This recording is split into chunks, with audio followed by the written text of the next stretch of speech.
I'm just going to put my camera on too. Okay, should be good now.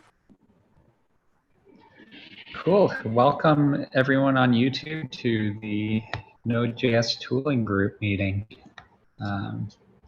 Let's kick it off. First thing on, well, actually kind of maybe an order of business.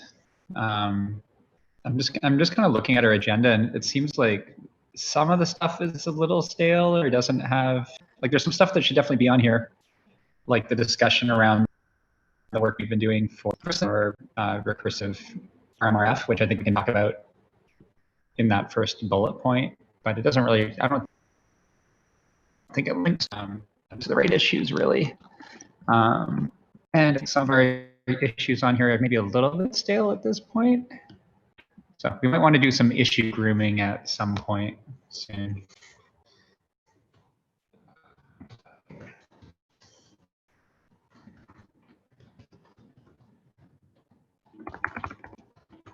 The discussion around recursive RMRF. I don't think it links to.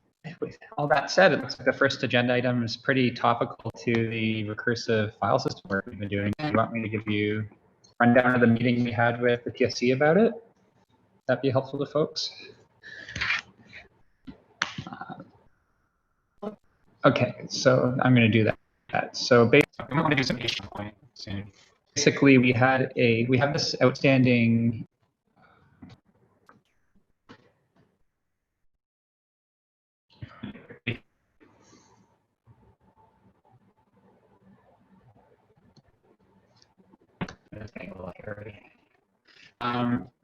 All that said, looks like the first agenda items. Hey, Ben. We had a conversation that was kicked off by some folks from the community a few weeks ago, which was the meeting we had with the TSC. I'm having some trouble. Your audio is like breaking up and the video is really choppy. Maybe try turning the video off. I don't know if it's just me. Yes. Yeah. Okay. I was worried it was just me too. Okay, so I'm going to do a little bit better. We had a conversation that was kicked off by some folks from the community.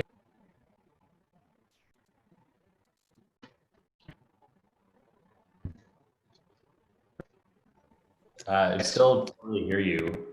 Oh.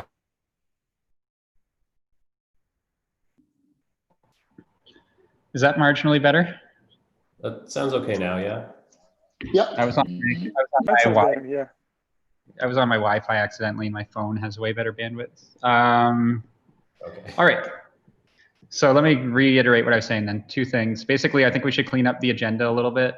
That's just an action item I think we should do out of band because the agenda has stuff we kind of always kick out of it at this point, I think. So I don't know who wants to, I mean, I can take that action item. Send it to me. And maybe I'll just comment on some of those issues and see if anyone does still want to champion them or if we can kind of boot a few out. And the first topic of conversation is the recursive file system stuff. And I think this has been a really interesting topic recently. I'm linking Ian's PR and I'm linking the related PR here.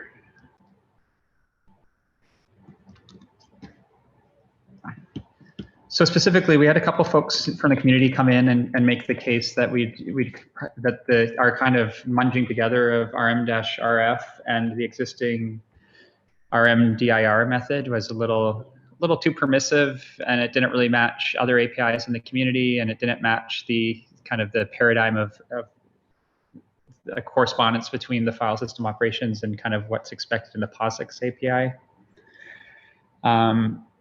I got a little won over to this argument that we should be a little stricter, and had a conversation with the TSC this week, and I think we have a pretty good path forward, which is we're not going to keep calling rmdir experimental because it's been out for a year, lots of people rely on it. We're going to remove the experimental flag, but then interestingly, we're also going to indicate that that flag is deprecated in Node 14, or sorry, deprecated in Node 15.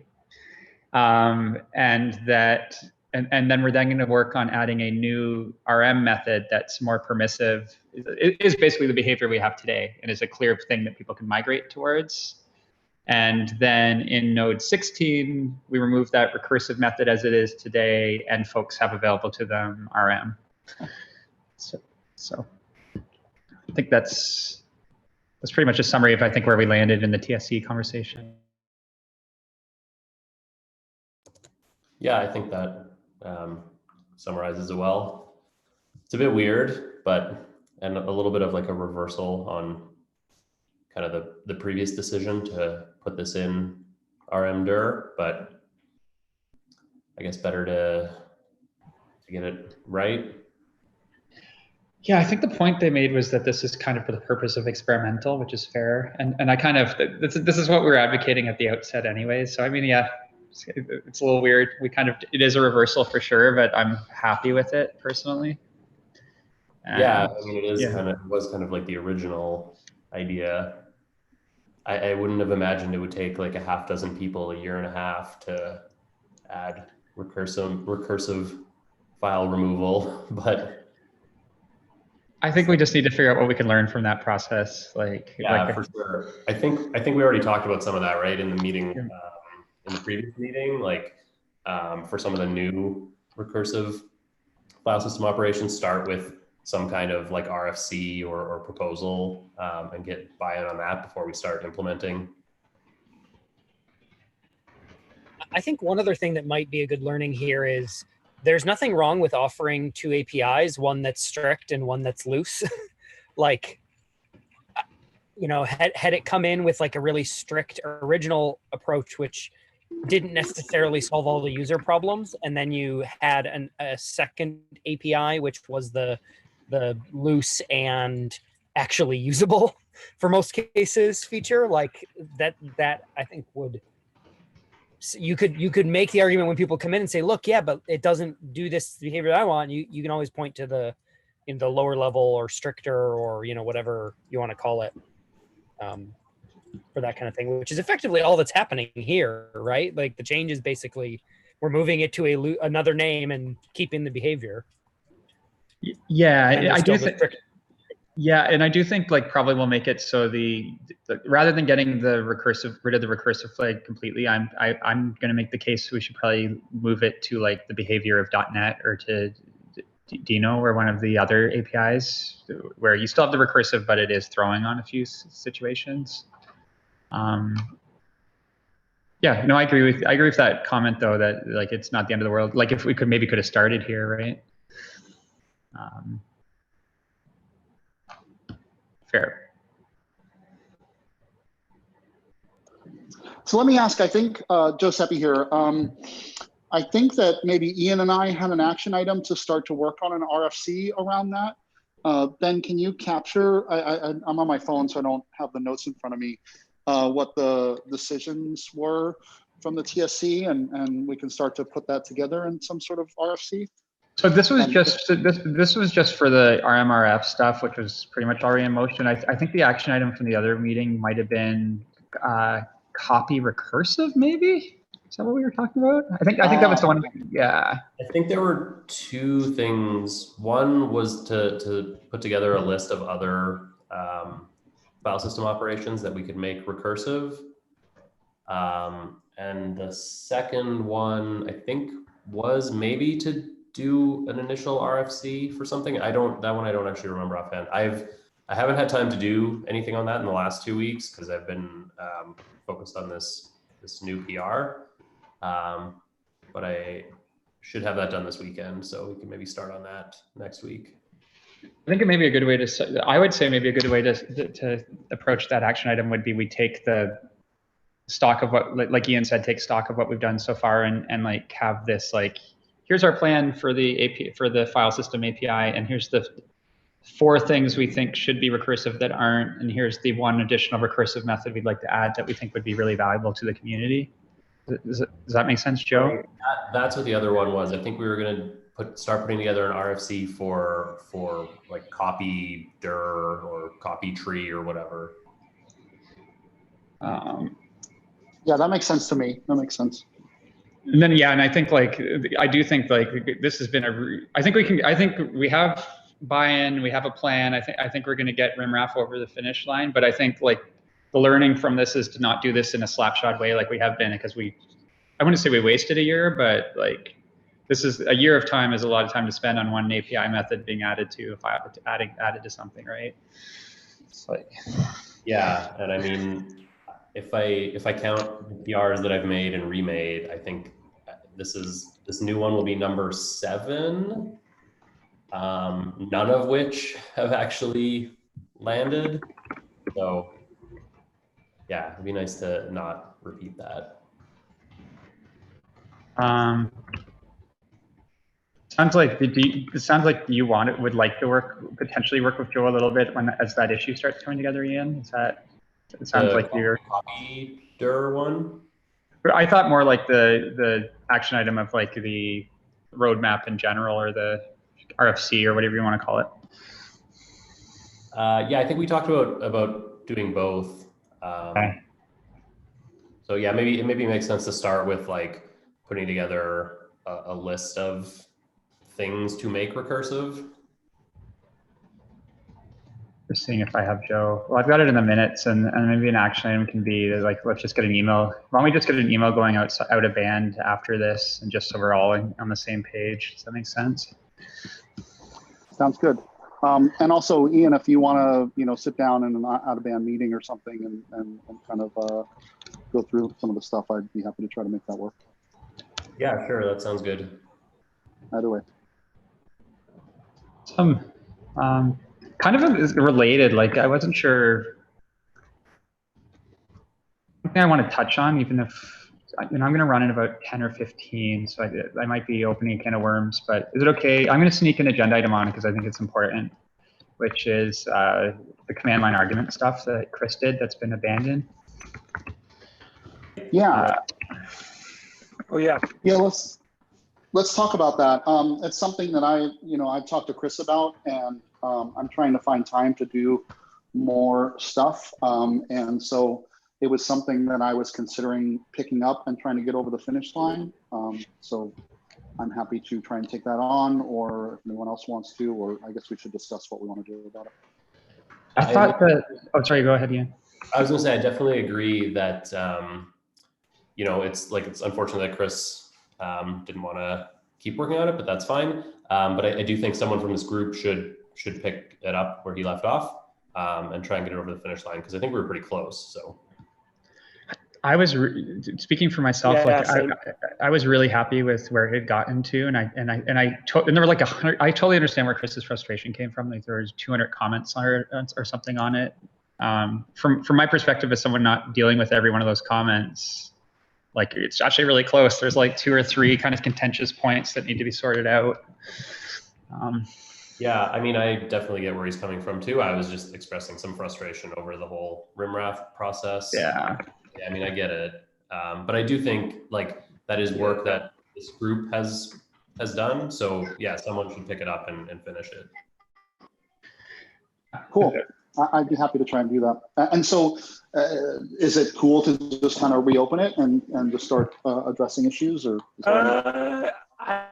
I would definitely maybe open a different one so that Chris don't get constantly paying, right? So maybe start from scratch in the terms of PR, but keep his commit. Yeah, I would like keep the code that he had, maybe address the changes that were requested in some of those comments, and then open a new PR.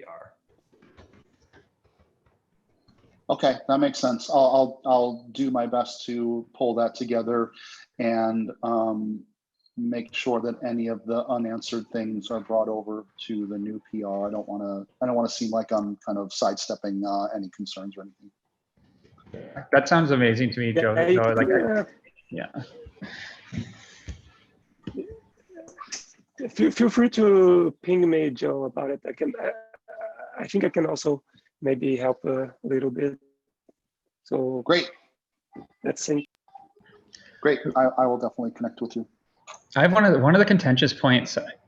I'm very much in agreement, but didn't want to even throw more. I didn't want to throw more into that thread, which is like, I think if it throws by default, then every single command line app anyone in the world writes is going to start with a try statement. And that means that you're going to.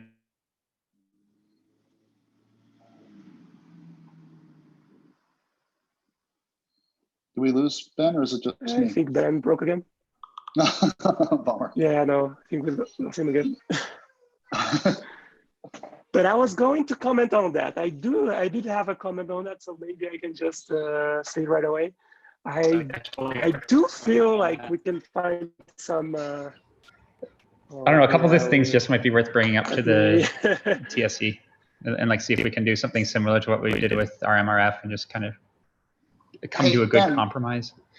Ben, we lost you for maybe 30 seconds or more there. Yeah. Can you hear us, Ben? Okay, I guess I'm blathering a bit. Sorry. No. My internet's terrible again.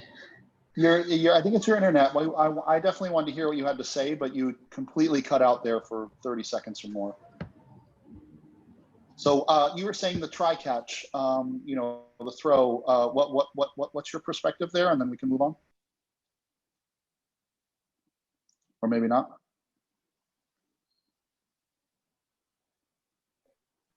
I do have a follow-up comment. Yeah. So Ben, maybe let us know when you're able to speak in a way that we can hear you, because I can't hear you at all. So Roy, maybe you can share your comment. Yeah, the only thing, I also have internet issues. I'm on a satellite internet, so I have like huge latency. But so that I'm not being rude if I'm talking over other people. It's just that internet.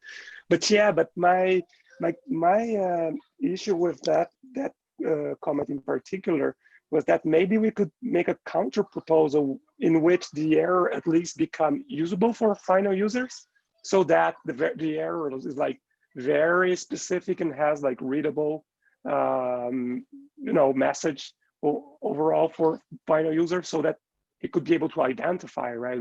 The users, they would be able to identify by reading the error message. So really like flag name, like should not accept like any value. It should just be a bool, because it is a Boolean, right? Like try to at least steer that error.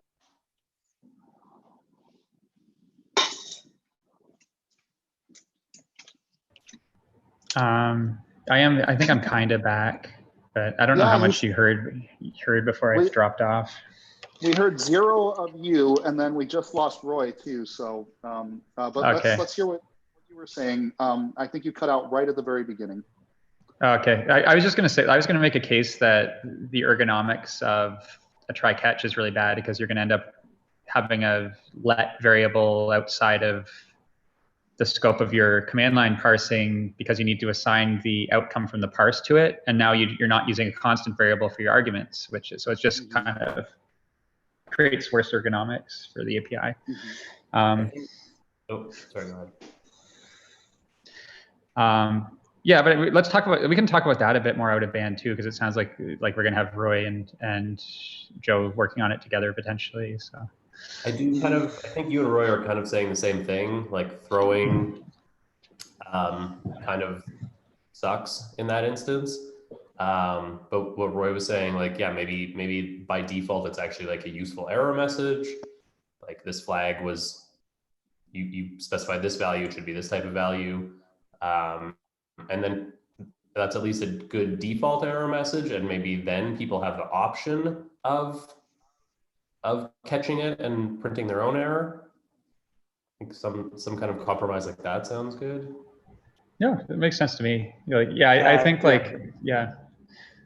I honestly think compromising on these last few things, if that's what it takes, would be fine, because then we'll get user feedback. And if users are like, oh my goodness, I can't even use this because the error message is making it impossible. Yeah, I think, I mean, just thinking about it as like a user of something like that, if it had pretty good default error messages, I would probably not really worry too much about customizing them if they're good out of the box.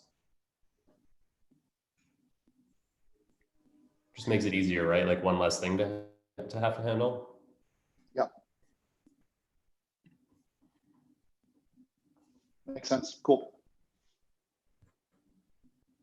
Okay, Ben, are you still there? Should we move on? I'm here, but I'm here, but I'm gonna have to drop off in like 6 minutes anyways. So I don't know, Ian, do you want to run through the rest of the agenda for folks? Yeah, sure.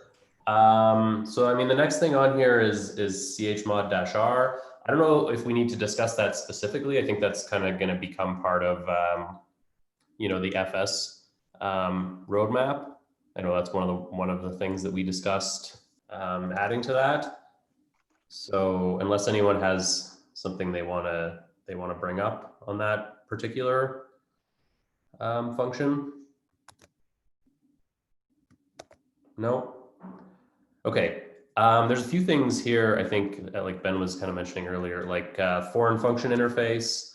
I think that was Brian English that knew more about that, or was more kind of concerned about that. And so since he's not here, I would say let's just skip that for today. Deep dive meeting proposals. So I'm just going to look at this issue here. Oops. So we did, I guess, do our first deep dive.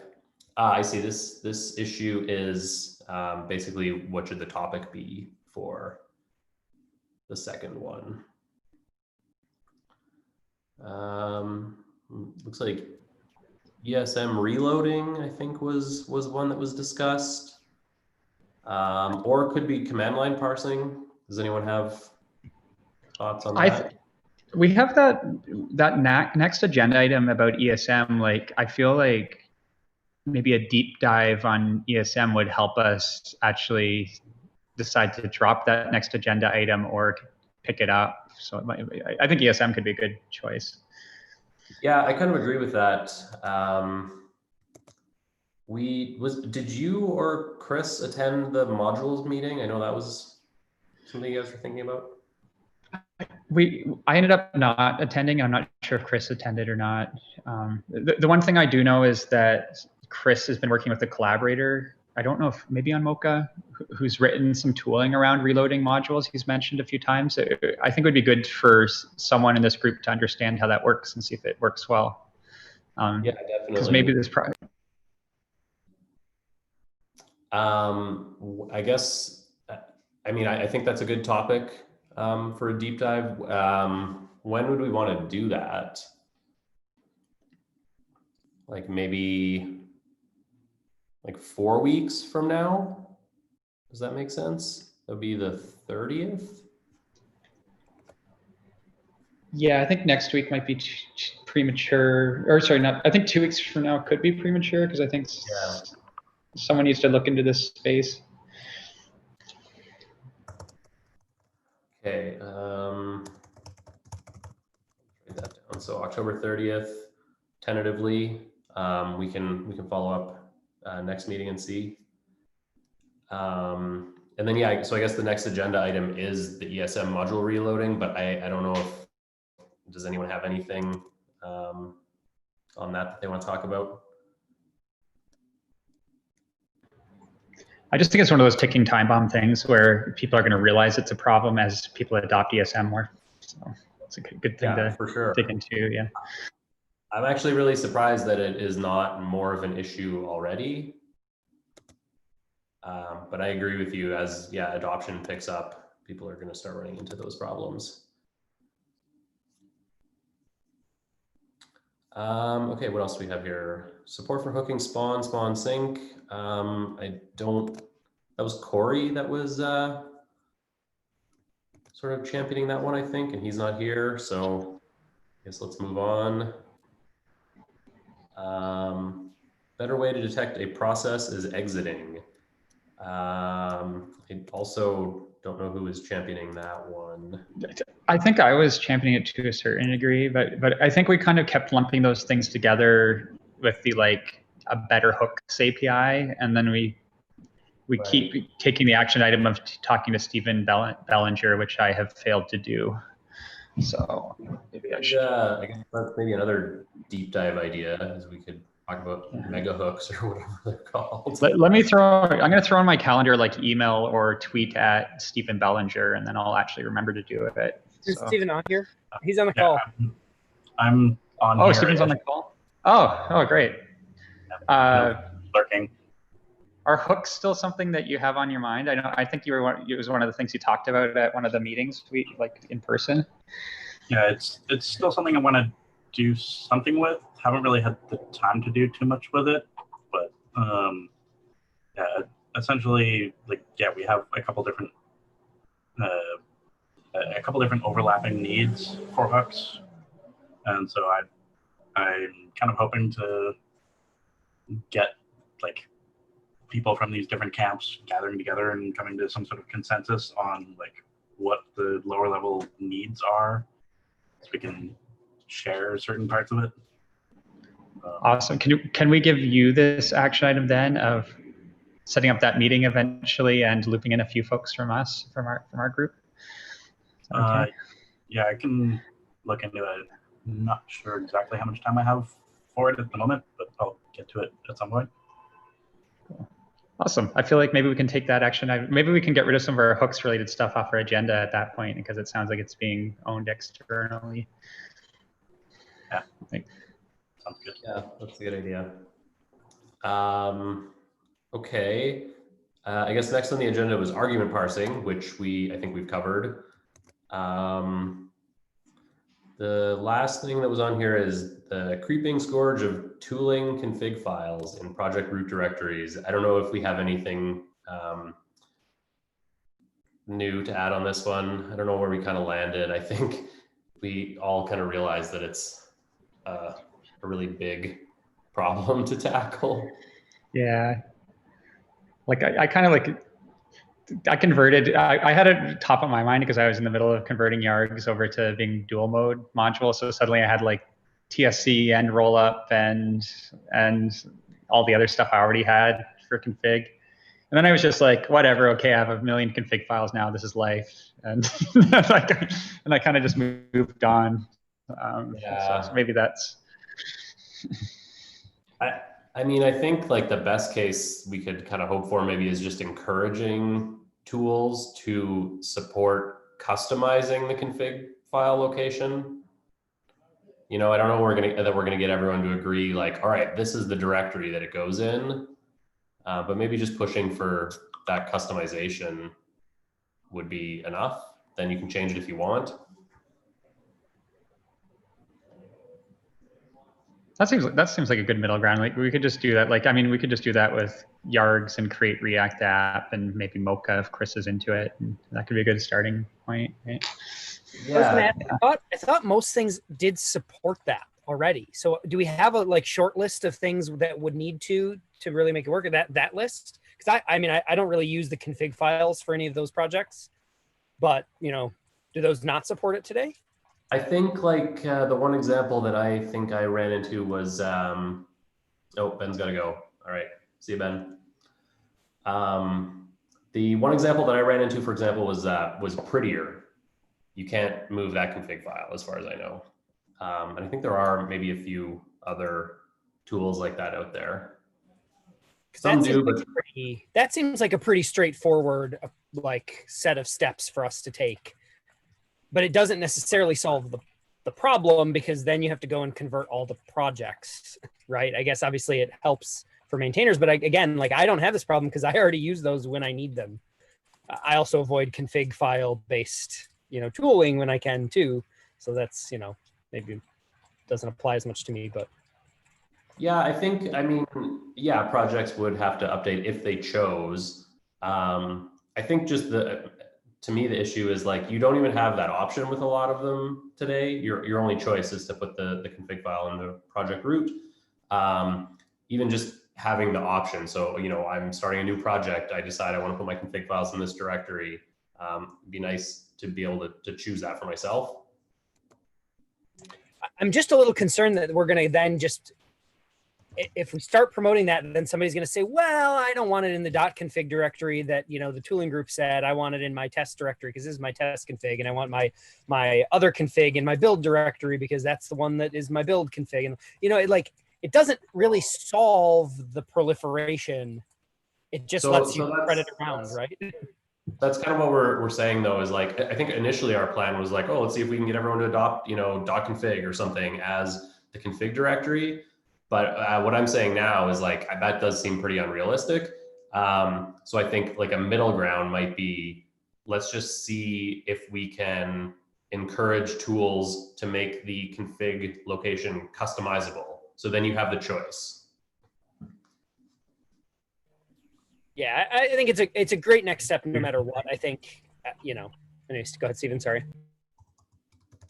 Just jokingly saying, so you need configs for your configs. Configs all the way down.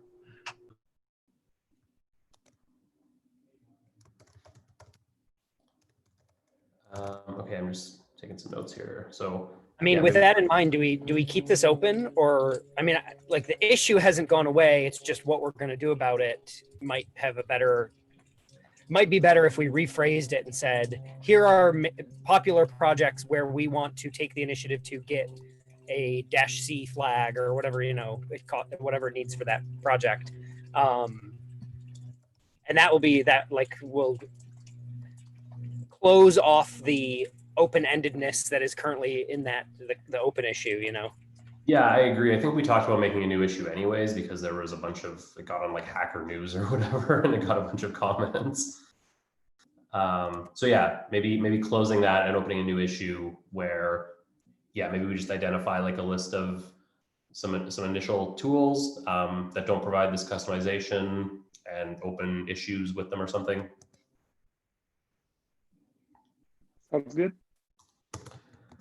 Okay, so I mean, that was it for the agenda. I threw one more thing on here just because we did talk about it. I think it was last time at the deep dive, maybe it was the meeting before that, about trying to become an actual chartered working group. I believe Chris did talk to Michael Dawson about this. And it sounded like he was encouraging of the idea. I think maybe the steps, if we want to move forward with that, are, I mean, we need to write some kind of a charter, which I think it doesn't have to be anything like crazy. It can be fairly short, and then sort of included with that is the roadmap. So we could, I think it would be enough if we were like, hey, here's our roadmap for the next year, and our charter is to do the roadmap. I kind of got the impression that was sort of what we would need to do. But maybe, I mean, that might be a good deep dive thing too. We could just spend one meeting just talking roadmap. What does everyone think about that? Sounds good to me. All right, yeah, because I mean, I don't have anything sort of top of mind for that, but that's definitely something that as a group we should kind of work through. I think, like, obviously, we're planning some additional like recursive file system stuff. I think that would be a part of it. I guess kind of like going through and like grooming some of these issues in the backlog as well would help with that.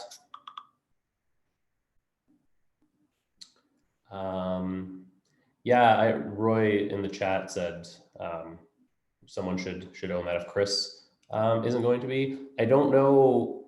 I don't actually know what Chris's plans are. It sounds like he's just taking a bit of time off from the project. Hopefully, I don't think this has to happen like today. So I mean, if he's back in like a month or something and wants to keep moving forward with that, I think that's fine. If it looks like he's going to be away for longer than that, then yeah, maybe we can get someone else, with Ben or something maybe, to take that up. I've talked to Chris. I don't know when he'll come back, but my gut is that a month is probably unlikely. I don't know, and I don't want to speak for him for sure, but based on my conversation, I think he might kind of focus elsewhere. Not like totally go away from the Node project, but maybe do something different, and something where he doesn't have to PR code in and stuff, but be helpful in other ways. So my guess is maybe he'll come back at some point, but I think a month is probably not realistic. Okay, I mean, that's good to know. So yeah, maybe that's maybe we can talk about that next meeting. Kind of decide who is maybe gonna take over that effort, and spend a little bit of time discussing roadmap ideas. I mean, we can do that now too if anyone has anything they wanna add. I haven't really had a chance to put much thought into it.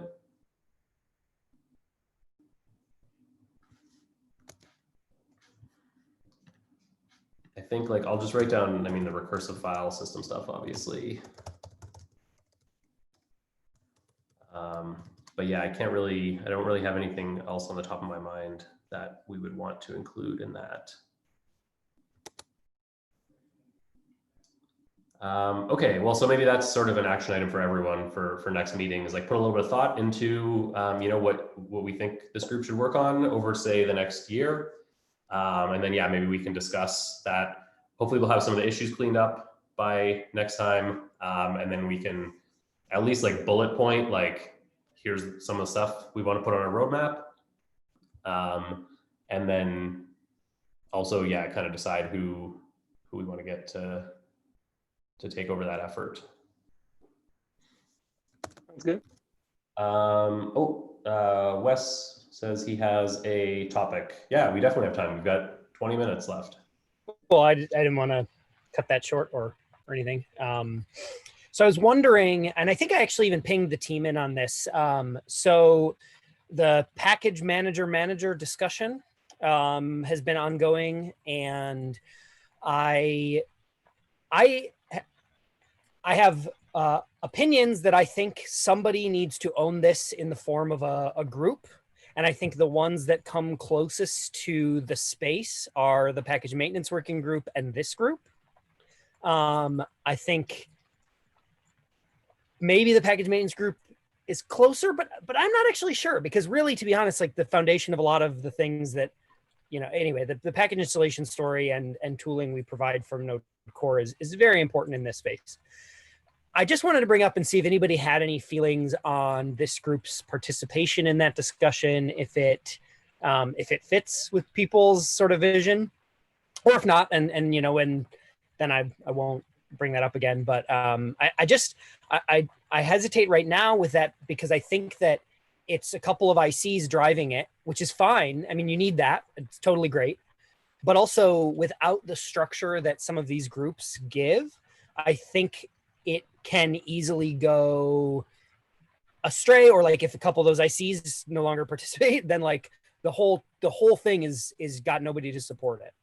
And I'm worried, you know, as this is moving forward, people are talking about including it as an opt-in or something in one of the upcoming majors, that, you know, without some sort of ownership story, you know, people are going to start using it right away. Like, you know, as we've seen with all of the experimental APIs, like that's not going to stop anybody, especially Yarn users who want this thing. I mean, because of course they want the thing. You know, but then we are now, as the Node project, you know, stuck holding the bag, and without really a good plan for what that looks like. So I don't know if anybody has ideas on that or feedback. Yeah, I've been following along with that issue as well. I do agree that like some sort of ownership of that project in a working group, whether it's an existing one or maybe like a new one, probably makes sense. And I do agree that there is definitely a little bit of overlap with the tooling group. I'm not sure enough that like we should own that project. That's like my personal opinion, but yeah, that was totally my take too, is like we have this Venn diagram where like everybody has a little bit of stake, you know. So I think I agree with the sentiment that if somebody is going to own it, it definitely probably should be a package maintenance, or sorry, not package maintenance, a package manager tooling group or something. But yeah, I mean, I think like probably package maintenance, or it gets its own group makes the most sense. I mean, there is definite overlap with tooling, and having maybe one of us involved in that would make sense. Yeah, the unfortunate thing is the naming, right? We are already mixing it up. If you call it package maintainer work group, everybody's going to mix it up with the package. Yeah, naming's hard. Yeah, we could come up with a name if we want to do that. I was more just wondering if if people thought we should be involved, or maybe because I feel like a lot. So this is going to cover things like what goes into package JSON in some future world, right? And if we have these things, then shouldn't the modules group also be involved, right? Because they've made a bunch of decisions that add things to package JSON. Like we've talked about different things. It's just it crosses so many boundaries that I think it's going to be a really tough thing to get the right group of people in the room for those. I think that is maybe a good argument though for it to, like, if no group really, no existing group really fits in terms of owning it, maybe that is a good argument for there being a new group, and then just having like participants in that group from those other various groups.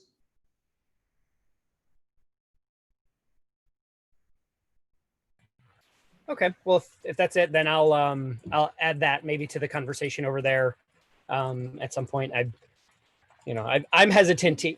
I didn't get involved in the original threads because it's just so contentious, and I just don't want to really deep dive on that if I don't have to. But Right. But I think that I already commented in the thread to this point, so I'll just make sure we echo that the tooling team is sort of in support of somebody else having ownership. I do agree that there is overlap with our group. So yeah, happy to participate. I was even thinking about chiming in on that issue and saying like, hey, I'm willing to help with like the maintenance of this project. So yeah, some kind of representation, I agree, would be good. Especially, I mean, I don't know if, for example, that would affect like if a command line tool has like bin links, if that suddenly is affecting like what is invoking those things, that definitely seems relevant to us. Yeah, I very much agree on that. I've been trying to think through all the different use cases where having a shim in the middle might like actually end up being a breaking change. And I imagine there's got to be at least a few. If you're looking at, yeah. Anyway, I don't know for sure, and I haven't tested it yet. So, but I think that's where we would probably want to really vet the that it works with all of our existing tooling. Yeah, definitely agreed. Does anyone else have anything they want to add on that point?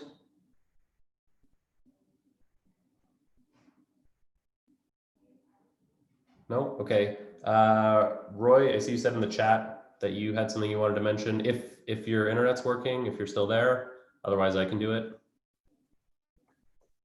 Yeah, my internet's pretty bad, so if you can go ahead, I think it's safer than else. Okay, sure. Yeah, so Roy just wanted to mention that NPM 7 RC is just released, and they're aiming to have the stable version of that ready in time for the Node 15 release, which I think is happening like on the 21st or something. Yeah. I know Miles brought up in the TSC meeting that just to make sure nobody basically opposes the idea, because since December cut was already long gone. But it seemed that everybody is on board with the idea. So yeah, just to make sure, quick heads up if anyone wants to take a look at the PR. But yeah, it's an important rewrite. Yeah, yeah, no, that's awesome. I'm excited to have that stable. I personally am hoping to make use of it, although I did open a discussion and then found out there was an RFC for like resolution support in package JSON. Right. It's a big one Yeah. for me to move from Yarn. Overrides. Yeah. Yeah, I'm excited for that. Yeah. It's probably gonna come in the first minor version. Yeah. Yeah. It's Okay. like top of our list. Yeah, I couldn't find the RFC. After done with the Change the name. Yeah, it has a different name. It's overrides in the NPM RFC world. Yeah. But yeah, I mean, that's awesome. I'm personally looking forward to, yeah, hopefully switching some new projects over to NPM 7. Okay, does anyone else have any last minute discussion topics, or you can just end it there?